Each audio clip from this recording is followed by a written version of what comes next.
আপকি আদালতে film star Parineeti Chopra এবং রাজ্যসভার মেম্বার রাঘব চড্ঢার বিরুদ্ধে অভিযোগ রয়েছে যে এই দুজনের কথা আর কাজের মধ্যে তফাৎ রয়েছে। দেখুন, আপনাদের বিয়ের যে ভিডিওটা সেটা খুবই ভাইরাল হয়েছে, কোটি কোটি মানুষ দেখেছে। কোনো নেতা এর আগে এমন গ্ল্যামারাস বিয়ে কখনো করেননি। বিয়ে তো দুজনের মধ্যেই হয়। আমি তো আম আদমি, কিন্তু ও মোটেও আম আদমি নয়। আর দ্বিতীয়ত মানুষ তো জীবনে একবারই বিয়ে করে, বারবার তো আর করে না। তো আমার মতে বিয়ে ধুমধাম করেই করা উচিত। আর আপনার প্রশ্ন একেবারেই সঙ্গত যে এটা নিয়ে অনেক আলোচনাও হয়েছে। তো আমি আপনার এই আপকি আদালতের মঞ্চ থেকে বার্তা দিতে চাইব, মেসেজ দিতে চাইব যে আমি একজন ধনী বাপের গরিব ছেলে আর একজন ধনী স্ত্রীর গরিব স্বামী। স্যার, লোক ভুলে যাচ্ছে যে বিয়েটা আমারও ছিল। আমি তো একজন ফিল্ম স্টার, আর আমি তো গত 10 বছর আমি অ্যাক্ট্রেস রয়েছি বলে নয়, আমি এই ছোটবেলা থেকেই আমার বিয়ের স্বপ্ন দেখে আসছি। ফাইনালি আমার বিয়ে হতে চলেছিল। আর আমি কোনো সুযোগ হাতছাড়া করতে চাইনি। আমি কেন, আমার বাবা, আমার ভাই, ওর বাবা, আমরা সবাই, আমরা 4-5 জন ছিলাম। আর আমরা সবাই একসঙ্গেই এই বিয়ের আয়োজন করেছি। And I feel not only আমরা, গোটা বিশ্ব বিয়ে দেখে, ফ্যানেরা দেখে, আর আমাদের ধুমধাম করে বিয়ে করাচ্ছিল। তো আমি তো কোনো রকম কম্প্রোমাইজ করতে চাইনি। আমার একটু খারাপ লেগেছিল, কারণ গোটা ফোকাস চলে গিয়েছিল খরচ কে করেছে কে করেনি এইসব। দেখুন, সুখবীর বাদল বলেছেন যে এই বিয়ের সমস্ত খরচ পাঞ্জাবের মুখ্যমন্ত্রী ভগবন্ত মান করেছে। কি বলবো, ভগবন্ত মান যিনি আমার দাদার মতো আমার বিয়েতেও এসেছিলেন, কিন্তু বিয়ের উপহার হিসেবে একটা খাম পর্যন্ত দেননি। আপনি বিয়ের খরচের কথা বলছেন? অভিযোগ কি চাপিয়ে দিলেই হলো নাকি? বিয়ে তো ভগবন্ত মানেরও হয়েছে, সেই খরচা কে দিয়েছে? এটা খুবই ইন্টারেস্টিং একটা গল্প। যখন ওনার বিয়ে হওয়ার ছিল, তখন বিয়ের আয়োজনের সমস্ত দায়িত্ব আমার উপরে চাপানো হয়েছিল। আর ছোট করেই বিয়ের অনুষ্ঠান হয়েছিল। আমাদের বাড়িরই সব লোকজন ছিল, আর পার্টিরও 3-4 জন ছিল, বেশি কাউকে আমরা বলিনি। তো ওই বিয়ের অনুষ্ঠানের সমস্ত আয়োজনের দায়িত্ব আমার কাঁধে চাপানো হয়েছিল। সে শামিয়ানা, টেন্ট লাগানো থেকে শুরু করে খাওয়া দাওয়া, ফ্লাওয়ার ডেকোরেশন, সব কিছু অ্যারেঞ্জমেন্ট আমিই করেছিলাম। তো এটা একদিক থেকে কাকতালীয়ই বলতে পারেন যে ওনার বিয়ের সমস্ত অ্যারেঞ্জমেন্ট করার দায়িত্ব আমিই পেয়েছিলাম। একটা অভিযোগ হরসিমরত কৌর করেছেন। উনি বলেছেন যে পাঞ্জাব থেকে বুলেট প্রুফ ল্যান্ড ক্রুজার গাড়ি 850 কিলোমিটার দূরে উদয়পুর গেছে সুরক্ষা দেওয়ার জন্যে। উদয়পুরে পাঞ্জাব পুলিশকেও কাজে লাগানো হয়েছে। দেখুন, এটা খুবই সামান্য একটা ব্যাপার, একটা ছোট প্রোটোকলের ব্যাপার। যদি স্টেটের কোনো হাই ডিগনিটারি, যেমন কোনো মুখ্যমন্ত্রী যিনি সুরক্ষা বলয়ে থাকেন, একটা রাজ্য থেকে অন্য রাজ্য গেলে তার পুরো সিকিউরিটি টিম, তার পুরো কনভয় ওনার সঙ্গে সেই রাজ্যে যায়। কখনো মুখ্যমন্ত্রী ট্রাভেল করলে ওনার সঙ্গে সম্পূর্ণ টিম থাকে। আর এখানে তো 2 জন মুখ্যমন্ত্রী ছিলেন, দিল্লির মুখ্যমন্ত্রী ছিলেন আর পাঞ্জাবের মুখ্যমন্ত্রীও ছিলেন। সুখপাল, যিনি পাঞ্জাবে কংগ্রেস পার্টির নেতা, উনি বলেছেন যে রাঘব চড্ডা উদয়পুরের যে প্যালেসে স্টে করেছিলেন সেটা 7 স্টার হোটেল ছিল। এক রাতের জন্য ওই রুমের খরচ ছিল 10 লক্ষ টাকা। আরে কি মুশকিল বলুন তো। এই সব তথ্য কিন্তু ভুল। প্রথমত ওটা কোনো 7 স্টার হোটেল ছিল না, একটা 5 স্টার হোটেল ছিল। ওতে সব মিলিয়ে আমার মনে হয় 40-50টা রুম ছিল, যেগুলো সবই আমরা বুক করেছিলাম। আর কোনো রুমই কিন্তু 10 লাখ টাকা ছিল না। আর কিছু কিছু লোক তো এমনভাবে এই পুরো বিয়ের প্রচার করেছে যে এত টাকার রুম।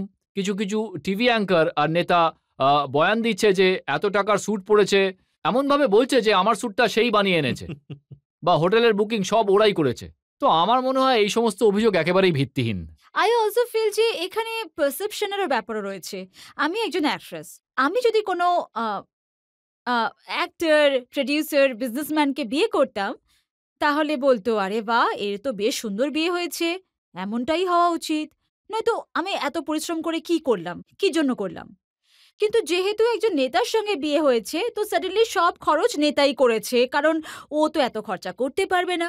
তাই এটা দুটো অ্যাক্টরের যদি বিয়ে হতো হ্যাঁ তাতে আকালি দলের কি প্রবলেম হতো? Exactly sir, I think somewhere আমিও একটা জিনিস শিখছি যে এই যে ট্রোলিং, বেশি ইনভেস্টিগেশন করার যে মাইন্ড, সেটা ভোটার আর ফ্যানদের হয়, সেটা ওর জগতে অনেক বেশি। আমাদের জীবনে ভালোবাসা অনেক বেশি, খুশিতে অনেক আনন্দে থাকি আমরা। আমাদের জগতের লোকজন বলেছে যে কত সুন্দর বিয়ে হয়েছে, কিন্তু এনার জগতের লোকজন এসব মনে করে না। আই অলসো ফিল যে সামওয়্যার ওরা ভুলে যায় যে আমাদের পার্সোনাল লাইফ আছে। এই জিনিসগুলো আমাদের খারাপ লাগে সত্যি। আম, দেখুন, যখন উনি রাজ্যসভার ভোটে লড়েন, হ্যাঁ ইলেকশন কমিশনে ওনার রিটার্ন ফাইল করেন, সেখানে উনি জানান যে সারা বছরের আয় ওনার 2.5 লক্ষ হ্যাঁ টাকা। আমার কাছে কোনো গাড়ি নেই, কোনো প্রপার্টি নেই। হ্যাঁ না না তাহলে তো স্যার এক এক এক বছরের রিটার্ন আমার কম ছিল। আর দ্বিতীয় কথা, আমার ইনকাম ট্যাক্স রিটার্ন কম ছিল, আমার বাবা বা আমার হবু স্ত্রীর ইনকাম ট্যাক্স রিটার্ন কিন্তু কম ছিল না। ও তো এই খরচটা করতেই পারে। বাট সাডেনলি লোক এটা ভুলে যায় যে এটা খুবই অদ্ভুত জিনিস। মানে আম, আহ, এই বিয়ের আগে আমি যদি গাড়ি বাড়ি যাই কিনি না কেন, সেটা আন্ডারস্ট্যান্ডেবল। সাডেনলি বিয়ের পর আমার আমার টাকা গায়েব হয়ে গেল, আমি আর কোনো খরচা করতে পারলাম না, তো কোনো ব্যাপার নয়। এটা আচ্ছা, সব আপনি তো এনার perception। পার্টির নাম দেখেছেন, আম আদমি পার্টি। হ্যাঁ তো এনার যে স্টাইল, লোকজন বলে এ তো রাজা মহারাজাদের মতো, খুবই স্পেশাল হ্যাঁ, নেতা। দেখুন, আমার যিনি মামা, যাকে আমি খুব খুব ভালোবাসি, যাকে খুব সম্মান করি, উনি পেশায় হলেন একজন ফ্যাশন ডিজাইনার। হ্যাঁ তো আমার সমস্ত জামা কাপড় উনিই তৈরি করে দেন, আর আমিও যে এখন পরে এসেছি এখানে, সেটাও আমার মামাই পাঠিয়ে দিয়েছেন। তো এরকম মামা যার রয়েছে, ভাগনার আর চিন্তা কিসের? কারণ মামা ভাগ্নের তো আলাদাই একটা প্রেম থাকে। আচ্ছা, তো প্রথমবার এটা লোকজন জানতে পারছেন, না সমস্ত কাজ ওই মামাজি? হ্যাঁ আর সত্যি বলতে কি, আমি আপনাকে প্রথমে বলেছিলাম যে আমার মাইন্ডে পলিটিশিয়ান সম্পর্কে যে ইমেজ ছিল, ওটা এইসব দেখেই তো চেঞ্জ হয়েছে। যে politician can be super stylish, super handsome, young, and তাতে কোনো কাজে ফারাক হয় না। স্টাইল তো ভেতর থেকে আসে, যেটা ওর রক্তে রয়েছে। আমার স্যার, এই দেশে অনেক নেতাই স্টাইলিশ জামা কাপড় পরে থাকেন। আমাদের অনারেবল প্রাইম মিনিস্টারও অনেক ভালো হ্যাঁ। জামা কাপড় পরেন। অন্য পার্টির নেতারাও স্টাইলিশ জামা কাপড় পরেন। আর আমার মনে হয় যে আপনার আপনার যে যে মানে রুচি, মানে পোশাক আশাক, সেটার প্রভাব আপনার মনের ওপরও পড়ে। এতে বোঝা যায় আপনি কতটা খুশি, কতটা পজিটিভ। আর ইংরেজিতে একটা কথা আছে, ইংল্যান্ডে বিশেষ করে এই কথাটা বলা হয় যে every day dress like you have to meet the queen. আপনি রোজ এমন পোশাক পরুন যেন ওই দেশের রানীর সঙ্গে বা রাজার সঙ্গে দেখা করতে যাচ্ছেন। আমাকে তো আমার কুইনের সঙ্গে রোজ দেখা করতে হয়। Yes, আমি এই তাই লাইনটার জন্য ওয়েট তাই করছিলাম। আমি ভালো পোশাক আশাক পরি। এখন মোদিজি বলছেন যে লক্ষদ্বীপ যাও, আপনি মলডিভস চলে গেলেন। এই ব্যাপারে তো আমি সংসদ ভবনেও কথা তুলেছিলাম যে যদি আমাকে দিল্লি থেকে লক্ষদ্বীপ যেতে হয় তো 25,000 টাকার ওয়ান ওয়ে টিকিট পড়ে, আর দিল্লি থেকে মলডিভস যাওয়ার হলে তাহলে 17,000 টাকার ওয়ান ওয়ে টিকিটের দাম পড়ে। তাই মলডিভস যাওয়াটা বেশি ইকোনমিক্যাল মনে হয়েছে, তাই মলডিভস চলে গেলাম।